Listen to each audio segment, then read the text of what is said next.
Salut et bienvenue sur Paris en Gomère. Voici la suite de la vidéo dans laquelle j'explique comment on s'est fait arnaquer en voulant faire construire une maison en bois.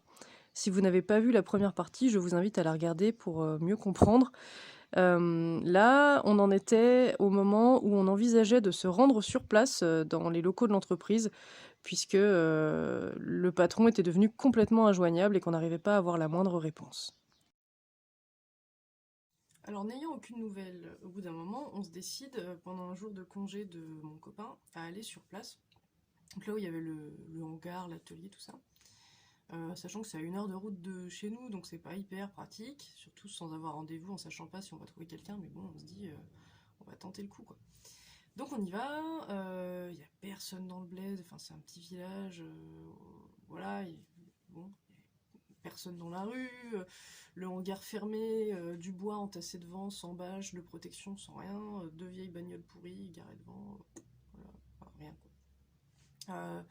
Donc pas rassurant, ça ressemblait pas du tout à ça quand on y avait été la première fois avant de signer. Et puis on finit par aller au resto et par tomber sur des gens quand même qui connaissent ce gars-là.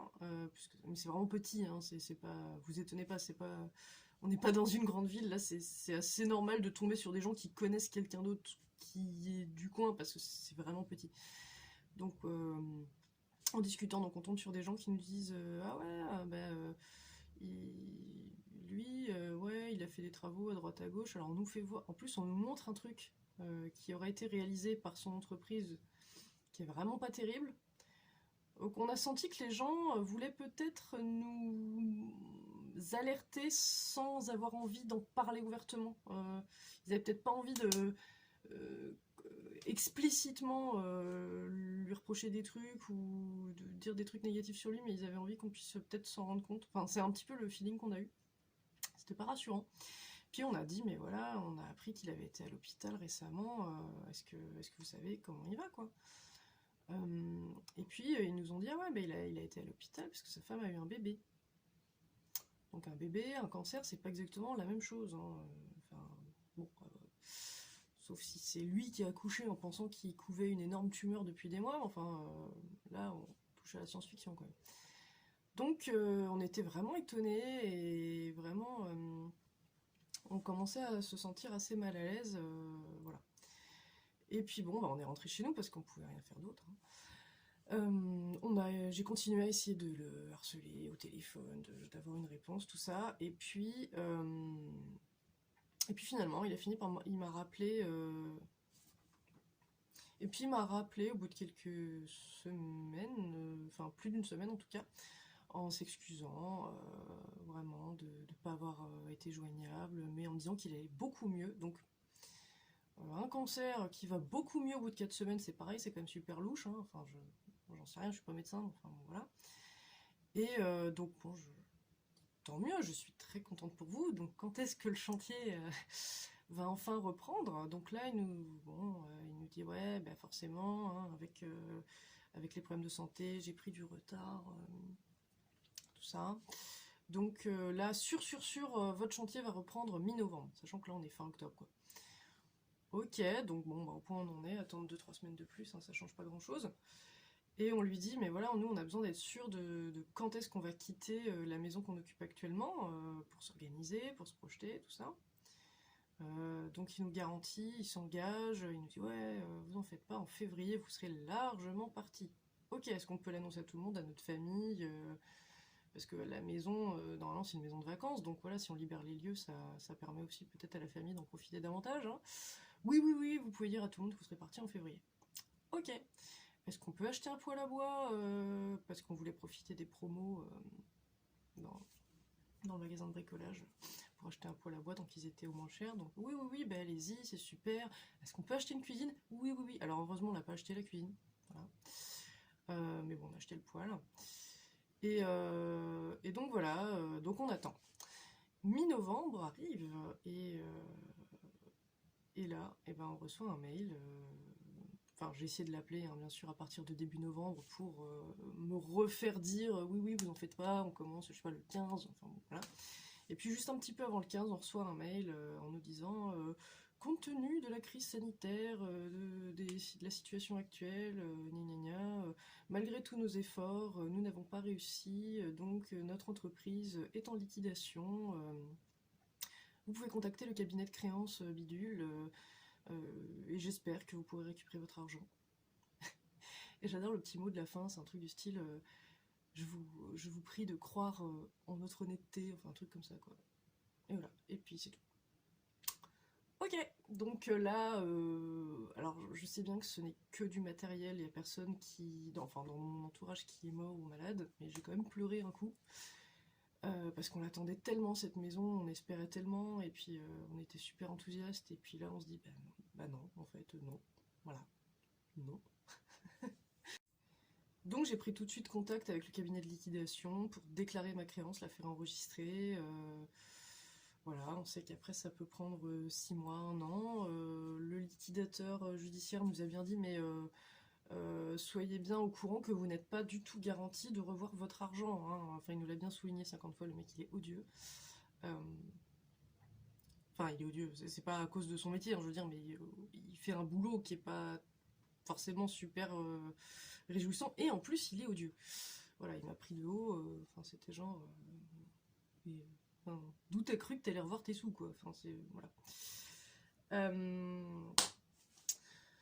Donc on en est là, pour l'instant on sait pas, enfin on sait pas du tout à quoi ça va aboutir. Si jamais le gars avait une assurance professionnelle malgré tout, et ben peut-être que ça couvre notre chantier, donc ça ce serait super, puisqu'il était censé avoir pris une assurance dommage ouvrage pour notre chantier, hein.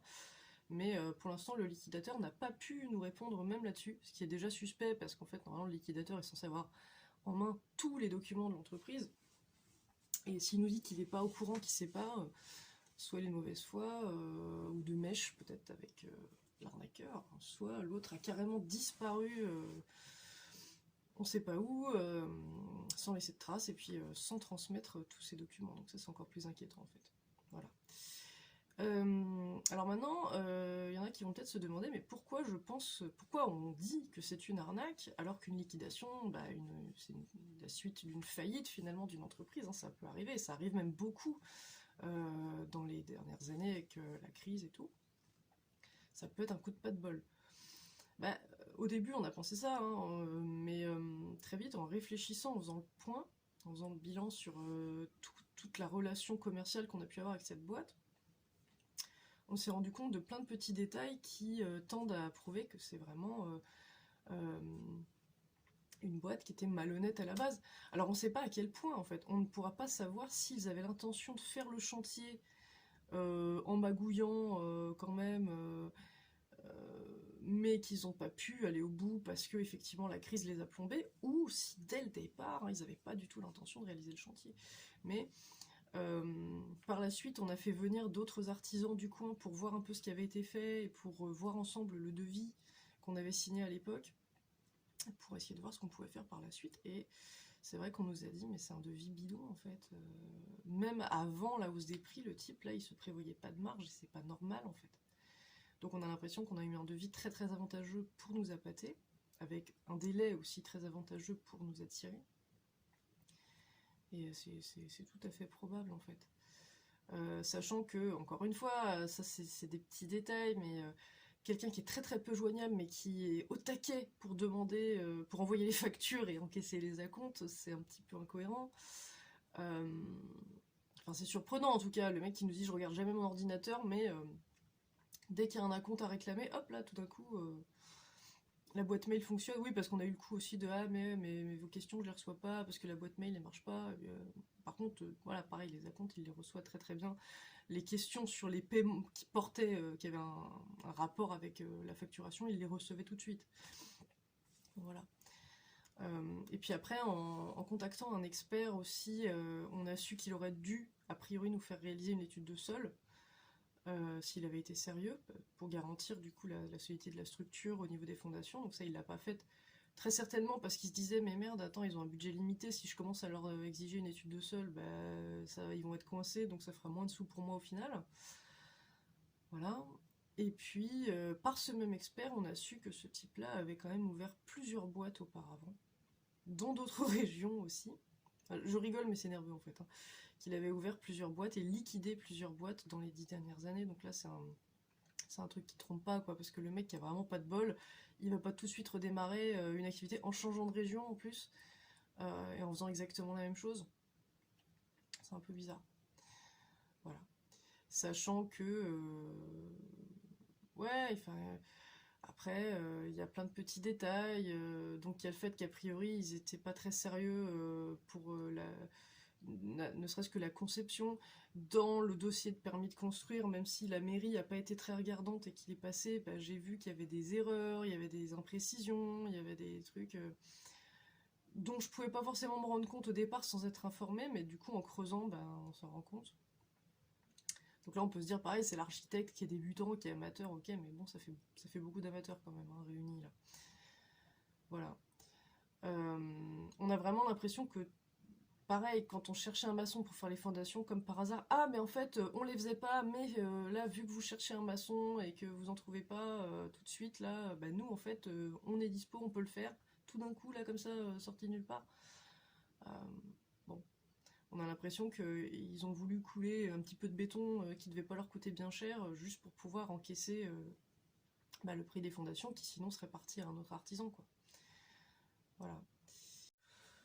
Voilà, donc bon, on était inexpérimentés, pas forcément très renseignés sur ce domaine, on s'est fait avoir, on a fait confiance, en plus le mec était très sympathique, il avait l'air assez franc, assez cash, justement pas trop dans le blabla, pas trop dans le commercial, donc c'était encore plus rassurant en fait. Il avait pas tellement la tchatch, ça faisait vraiment l'artisan sérieux, un petit peu taciturne, qui est pas trop joignable parce qu'il est à fond dans son travail de charpentier, voilà, enfin, en fait, il a su trouver un personnage qui marchait très bien. Chapeau à lui. Euh, et donc, je fais cette vidéo. Ça va pas me ramener mes sous, hein, a priori, mais je me dis que il y a plusieurs choses qui peuvent être utiles. C'est déjà, si vous voulez faire construire une maison en ossature bois, que vous êtes en Occitanie, en l'occurrence en Ariège, mais je pense que le mec va encore bouger de région ou de département, donc voilà. Bah, renseignez-vous bien, essayez d'avoir plusieurs devis, et exigez qu'on vous montre des réalisations, et bon, et voilà, après ça vous protège pas complètement, mais voilà. Et si jamais vous avez un doute, eh ben, n'hésitez pas à me contacter parce que je vais pas balancer son nom là comme ça publiquement, mais par contre en privé je pourrais, enfin si vous me dites hey, je fais affaire avec tel mec, est-ce que c'est lui, je pourrais vous dire oui ou non. Enfin, j'espère non. Voilà. Et puis s'il y a d'autres personnes qui ont été arnaquées là récemment, enfin, le contexte est assez restreint, hein, c'est-à-dire que c'est une boîte qui a ouvert il y a moins de 3 ans en Ariège, enfin en la région Ariège-Toulouse.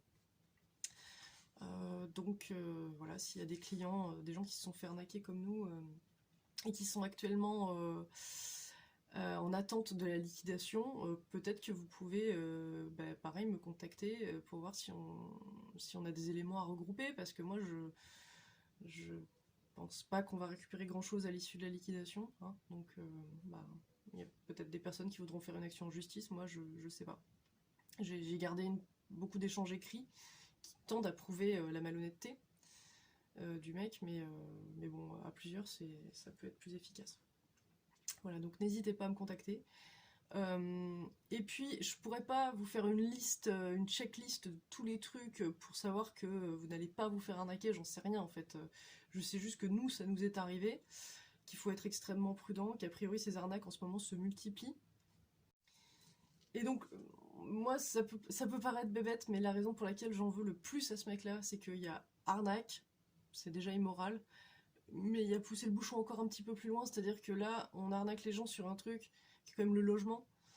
Ça peut être grave, c'est-à-dire que quand il nous a dit ouais, vous pouvez dire à tout le monde que vous êtes parti en février, enfin, on n'est pas locataire quoi, donc ça va, on peut s'arranger avec la famille pour rester plus longtemps ici. Mais si on avait été locataire, on se serait retrouvé à la rue, en fait, on aurait donné notre préavis de départ, puisque c'était en novembre. Et, euh, et voilà, donc ce mec n'a aucun scrupule en fait, aucune morale. Et c'est ça qui me scandalise le plus. Bon après, il nous a encouragé à acheter d'autres trucs en sachant on a peu de revenus, on a peu de moyens. Bon, il nous a encouragé à acheter l'argent par les fenêtres parce qu'on a acheté des machins qui étaient destinés à cette maison et lui il savait déjà pertinemment que cette maison n'existerait pas. Hein. Donc voilà. Donc c'est vraiment dégueulasse, enfin, je trouve. Oui, au passage, un truc que vous pouvez faire, que vous devez faire même, si vous devez faire signer un contrat avec une entreprise comme ça, c'est vérifier. Sur internet, il y a un site qui répertorie donc les sociétés et qui indique si elles sont en redressement, en liquidation. Et la santé financière plus ou moins des sociétés, quoi. Donc ça, on l'avait consulté quand même, hein, au départ. Quand on avait signé avec eux, bien sûr, ils étaient ni en redressement ni en liquidation. Mais personne ne va vérifier ça toutes les semaines, quoi. Donc quand on a commencé à avoir des doutes, enfin quand il a commencé à être vraiment injoignable et qu'on a reçu le mail comme quoi il était en liquidation, c'était trop tard. Mais en fait, ça faisait déjà 3-4 semaines qu'il était en liquidation et qu'il nous le cachait, le mec qui continuait à nous appeler en nous disant ouais, vous en faites pas, le chantier va reprendre bientôt, alors que c'était totalement faux. Ce qui prouve aussi sa malhonnêteté. Mais donc voilà, vous pouvez vérifier sur internet la santé, on va dire, financière d'une entreprise. Après, bien sûr, cette santé financière peut changer, hein, d'un jour à l'autre. C'est-à-dire que le jour d'avant, il n'est pas en redressement, et puis le lendemain, il y est, et puis ensuite, il est en liquidation. Mais il faut vérifier peut-être régulièrement, du coup. Voilà. Donc voilà, c'était un coup dur pour nous. Bon, j'espère juste que que cette vidéo vous a intéressé et qu'elle pourra éviter à d'autres personnes peut-être d'être victimes de la même chose, de la même entreprise, de la même personne qui a priori a fait ça pendant les 10 dernières années, donc il n'en est pas à son coup d'essai, et puis je pense qu'il va peut-être pas s'arrêter là, hein. Il n'y a pas de raison tant que ça marche. Voilà, n'hésitez pas à me contacter si vous avez l'impression d'être concerné ou que vous avez des doutes sur la personne avec qui vous vous apprêtez à signer un contrat. Et voilà. Donc merci d'avoir regardé cette vidéo et surtout, en l'occurrence, partagez-la parce que je pense que ça peut être utile. Likez-la, partagez-la, abonnez-vous bien sûr et je vous dis à très bientôt sur Paris Engomère.